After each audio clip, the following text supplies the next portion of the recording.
Ninjas are an iconic Dimir tribe from the original Kamigawa, and they're making a comeback in Neon Dynasty.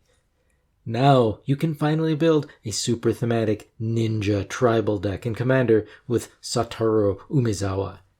That's right, this is finally the ninja commander we've all been waiting for. What did you say? There's already a really strong and popular ninja commander?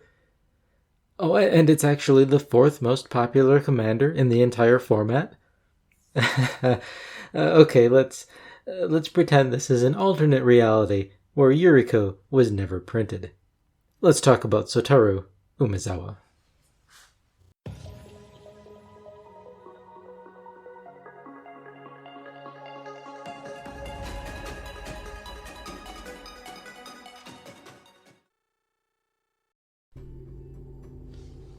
Welcome to the Commander's Beacon. I'm Eric, and on this channel we like to talk about unconventional Commander decks. And today we're going over one of the first spoilers for the upcoming Kamigawa Neon Dynasty set. It's another one of the Umezawa family, this time Satoru Umezawa. Satoru is a 2/4 human ninja that costs 1 blue-black. He has, whenever you activate a ninjutsu ability, look at the top 3 cards of your library, put one of them into your hand, and the rest on the bottom of your library in any order. This ability triggers only once each turn. So Satoru gives you some card advantage for activating ninjutsu abilities. But perhaps most interestingly, he also has each creature card in your hand has ninjutsu 2 blue-black. So ninjutsu is a way to sneak creatures into play from your hand unblocked. When you activate a ninjutsu ability, you pay the mana cost and return an unblocked attacker you control to your hand. Then you get to put that ninja card into play from your hand, tapped and attacking the same player or planeswalker. Now, unlike Yuriko, Satoru will give literally every creature in your hand ninjutsu for 4 mana, as long, of course, as Satoru is on the battlefield.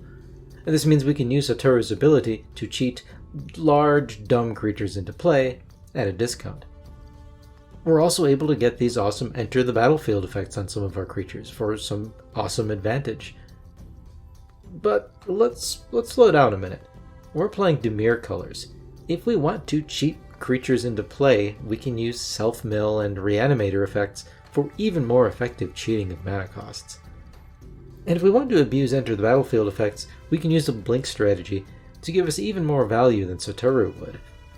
So I'm not saying these are bad strategies to use with Satoru, they're definitely effective, but I feel like they don't capture the essence of what makes Satoru unique.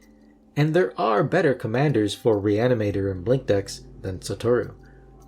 But what makes Satoru unique is combat. We get to sneak creatures into play, attacking and unblocked.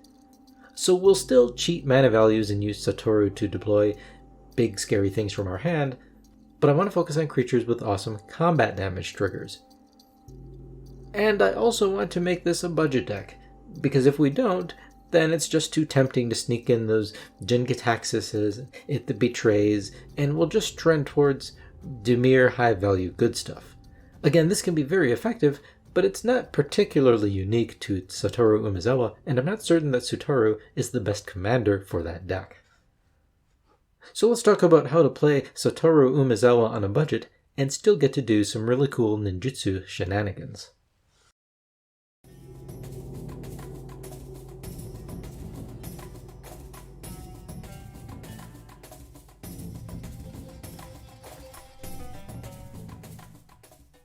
So we really want to use Satoru to cheat in creatures with powerful combat damage triggers. Even better if we're cheating mana costs by essentially spending only 4 mana with Satoru to deploy that creature. And I'm going to take it one step further for this deck and focus on combat damage triggers that steal from our opponents. After all, we're building a budget deck, and one of the best ways to compete with decks above your budget is to use your opponent's expensive cards against them. Like Scion of Darkness. An 8 mana 6/6 with trample, and it has when it deals combat damage to a player, you may put target creature card from that player's graveyard onto the battlefield under your control. Or Mind Leech Mass. This one also costs 8 mana, so you're cheating mana costs again by ninjutsuing it in for only 4. When it deals combat damage to a player, you can look at that player's hand, and you can play a non-land card from among those cards without paying its mana cost. Silent Blade Oni does the same, though it only lets you cast a card from among those cards in the opponent's hand, not play them, so you can't play land cards. But Silent Blade Oni is also a ninja, so you can sneak it into play without Satoru's help if you need to. Sphinx Ambassador has a combat damage trigger that lets you search that player's library for a card, then that opponent guesses what card you picked, and if they guessed wrong, and if you picked a creature card, you get to put that card into play under your control. By the way, tutoring things out of your opponent's libraries and stealing them for yourself is really good. Fallen Shinobi is another one that's a ninja all on its own, and when it deals combat damage to a player, you exile the top 2 cards of that player's library, and until end of turn you can play those cards without paying their mana costs, which is also dumb. And again, you can even play lands this way too. And then Dazzling Sphinx has, when it deals combat damage to a player, that player exiles cards from the top of their library until they reveal an instant or sorcery. You may cast that card, again without paying its mana cost. So with all of these creatures, we're able to steal cards from our opponent's hands, libraries, and graveyards. Now because of Satoru's ninjutsu ability, we're basically sneaking these guys into play as though they had haste, and they'll be unblocked. So you'll know that you'll get those combat damage triggers unless the creature gets removed first. But we've got a few more creatures that steal from our opponents as well. These are ones that are lower on the mana curve, so they aren't really cheating mana costs if we deploy them using Satoru's ability, but we will still be able to nearly guarantee to get that combat damage trigger, which is what we really care about. Zareth-san the Trickster has some rogue synergies, and we do have a few rogues in this deck, but usually this ability isn't relevant. But more importantly, when Zareth-san hits an opponent, you get to put any permanent from that player's graveyard onto the battlefield under your control. Now this ability is powerful because it can steal any permanent type, so I'll make space for Zareth-san in this deck.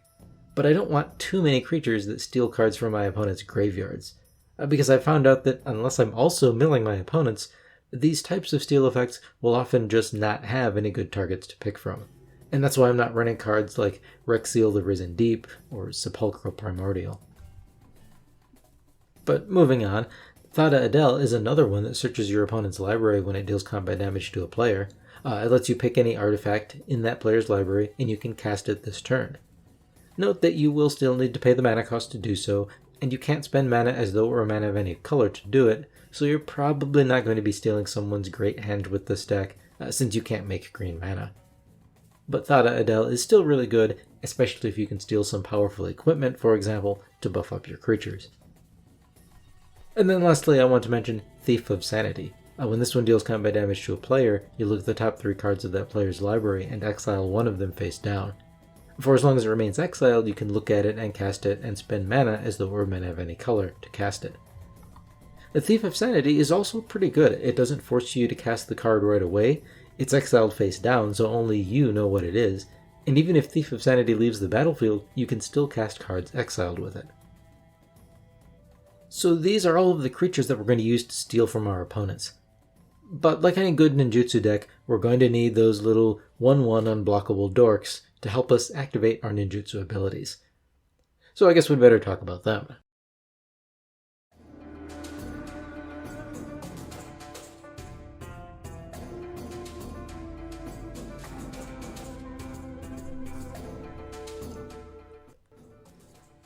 Now, as Yuriko has taught us, all good ninjutsu decks need to be filled up with dumb little cheap 1/1s or whatever that are hard to block. I'm not going to mention all of them that are in this deck because they're all fairly similar. Some of these have ETB effects like Fairy Seer and Baleful Strix, so when we return it to our hand with Satoru's ninjutsu ability and then recast it, we'll get that ETB effect again. Some provide additional value like Siren Stormtamer, which can sacrifice itself to protect our other creatures. The Spectral Sailor and Ghostly Pilferer can help us draw cards. But I also really like adventure creatures, because these can be cast as an instant or sorcery spell, the adventure side of the card, and then you can cast the creature side later, and if you return it to your hand with Satoru's ninjutsu ability, then you can recast the adventure side of the spell again. Like Order of Midnight, whose adventure spell, Alter Fate, lets you return a creature card from your graveyard to your hand. The creature itself is a 2/2 flyer, so it does have some evasion. There's Hypnotic Sprite, this is a 2/1 flyer, so again it has evasion, but the adventure side is a counterspell, which is awesome. Hypnotic Glare costs 2 and a blue, and it lets you counter a target spell with mana value 3 or less. Again, the fact that your commander lets you reuse this is very awesome. I'll even use Foulmire Knight, though this one is easily the most questionable. It's a 1-1 with Death Touch, which can sort of be evasion, since people generally don't like to block Death Touch creatures, but it's not great evasion, and Foulmire Knight's adventure has you draw a card and lose 1 life. Now, outside of adventure creatures, I also need to mention Cridle of Baldur's Gate. The Cridle has a combat damage trigger, but it's not very good, so I'm going to ignore it for now. More importantly, Cridle has whenever you attack, you may pay 2. If you do, target creature can't be blocked this turn. So Cridle can make himself unblockable for 2 mana, but he can also make one of your bigger creatures unblockable, like Sphinx Ambassadors, so I really like Cridle in this deck. Okay, so those are some of our deck's most notable little evasive dorks. But I also wanted to include enough cards in this deck that support those little dork creatures so that they can still be useful even if our opponents just repeatedly kill Satoru as quickly as possible.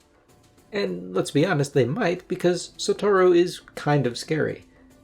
So I don't want our deck to just shut down because Satoru isn't on the battlefield. Rogue Class is another way to steal our opponent's cards, but with any of our creatures. This is an enchantment that costs blue-black, and it has whenever a creature you control deals combat damage to a player, you exile the top card of that player's library, and you can look at that card as long as it remains exiled. Unfortunately, you can only look, not touch. But then you can level Rogue Class up to level 2 by paying 1 blue-black. At level 2, Rogue Class also gives all of your creatures menace, so some added evasion is nice. And then finally you can level it up to level 3 by paying a further 2 blue-black. And at level 3 you can finally play those cards that you've exiled with Rogue Class, and you can spend mana as though it were mana of any color to cast them. Now Rogue Class will retain all of its previous abilities as it levels up. So at level 3 it'll still be exiling your opponent's cards when you deal combat damage to them, and it'll still grant your creatures menace. So this is a great way to get value from our unblockable creatures, even if Satoru isn't around to ninjutsu them.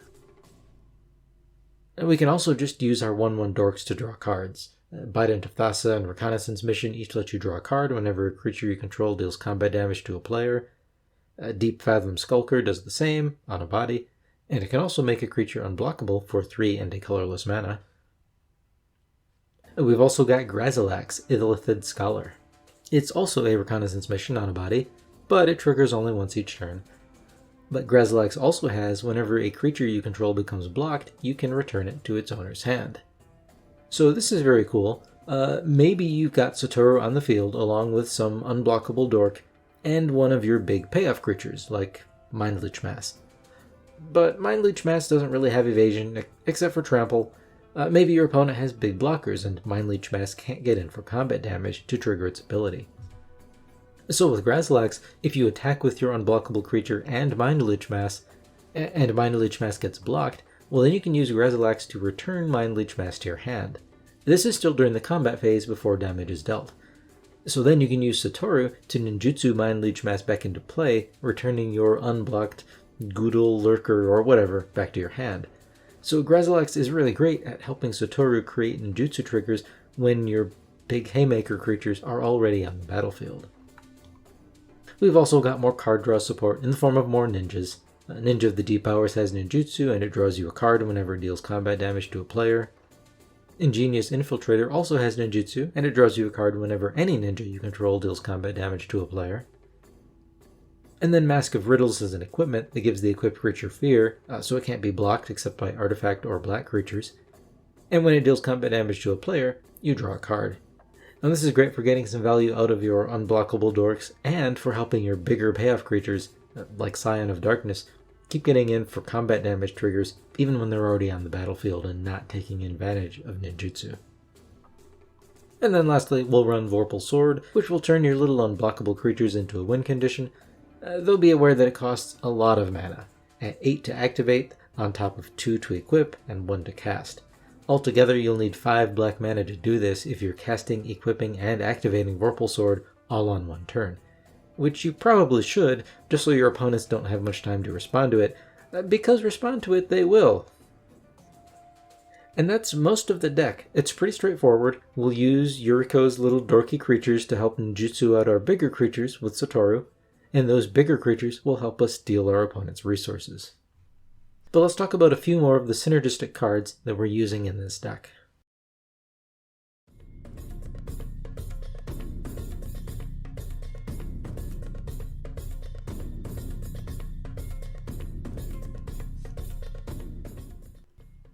One problem you may run into with your big payoff creatures like Zareth-san is that once you've ninjutsu'd them into play, they might not have very good evasion, so you'll have a hard time doing combat damage to a player with them a second time. So I'm running a lot of bounce cards in this deck. A Crystal Shard, for example, can repeatedly bounce one of your creatures just by paying a blue and tapping it. We've got several instants like Echoing Truth, Depart the Realm, and Unsubstantiate, and these let us return a target non-land permanent to its owner's hand. I like these because we can use them defensively as temporary removal against our opponent's creatures or other permanents, but we can also bounce our big creatures back to our hand and then ninjutsu them into play again with Satoru so that they won't be blocked. I also like Ebony Fly in this deck. This is a 2-mana rock, but you can also pay 4 mana to turn it into a flying creature, so that's a decent evasion to enable ninjutsu with Satoru. But when it attacks, it also gives another target attacking creature flying until end of turn.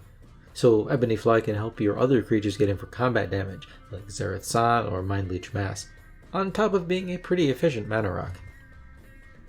And then we'll play some more multifunctional evasive creatures to help us ninjutsu things into play.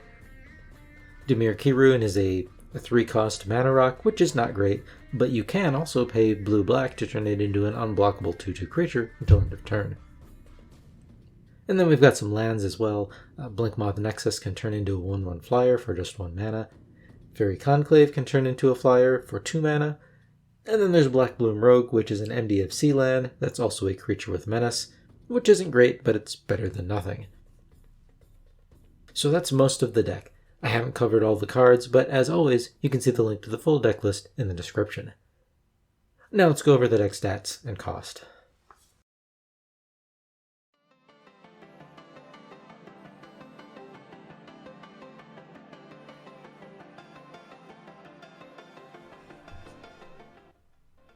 This Satoru Umezawa deck has an average mana value of 2.89. We have 10 cards that steal things from our opponents, or more accurately, that give us access to our opponent's resources. None of them actually steal permanents that are on the battlefield or spells that are on the stack. That really makes people salty. Instead, we're being polite, and we're only taking things from their hands, libraries, or graveyards. We have approximately 19 creatures that are great ninjutsu enablers. These are low mana value creatures with some form of evasion. I say approximately 19 because some of our theft effects, like Thada Adel or Thief of Sanity, cost 3 mana, and they do have evasion, so you could use them to ninjutsu other creatures into play if you really need to, but they're not ideal. We have 11 sources of ramp, and about 11 sources of card draw. Again, I say about 11 card draw sources because something like Baleful Strix replaces itself when it enters the battlefield. Now, I wouldn't call this card draw, but you can return Baleful Strix to your hand with a ninjutsu and then cast it again, and now it technically has given you net card advantage. So I'm not counting things like Baleful Strix as card draw here, but you could. We also have 12 pieces of single target removal and 3 board wipes. At the time of this recording, this deck has a value of $99.93 on tcgplayer.com. Now, I would love to decrease the budget for this deck and make it even more, budget friendly, but I really also wanted to focus on stealing my opponent's resources. And as it turns out, most of the Dimir color creatures that do that are a bit expensive. A Scion of Darkness and Fallen Shinobi are each $5, a Sphinx Ambassador is $8, a Silent Blade Oni is also a little bit over $5, and Thada Adel is $10. So for this deck, we've cut a lot of expenses in the costs of our mana ramp, removal, and card draw spells in order to be able to play these theft effects at a total deck value of $100 or less. Well, not counting the commander. At the time that I'm making this video, before the set has been released, I don't actually know how much Satoru Umezawa costs, so this deck budget of about $100 does not include the cost of the commander. Now, there are some more expensive cards I would really recommend adding to the deck if you like this version of Satoru Umezawa but don't have such a restrictive budget. There's Brazen Borrower. This is another adventure creature. It costs 3 mana, and it has flying. And the spell side of the card is a bounce spell that returns target non-land permanent an opponent controls to its owner's hand. Lord of the Void is an awesome ninjutsu payoff that steals creatures from your opponent's libraries. It's a 7/7 with flying, and when it deals combat damage to a player, you exile the top 7 cards of that player's library, and you can put a creature card from among them onto the battlefield under your control. There are some very good ramp options too.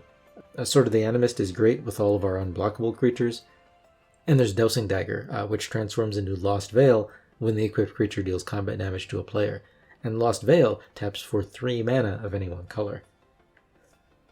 Now I also like Evacuation. This is a pretty effective instant speed mass bounce spell for all creatures, which is fine for you since sometimes you'll want to bounce your big ninjutsu payoff creatures back to your hand anyways so that you can ninjutsu them back into play. Of course, I'm not going to touch on even more expensive Dimir staples like Cyclonic Rift or Toxic Deluge, but of course they're good too, so play them if you have them and if you want to power up the deck even more.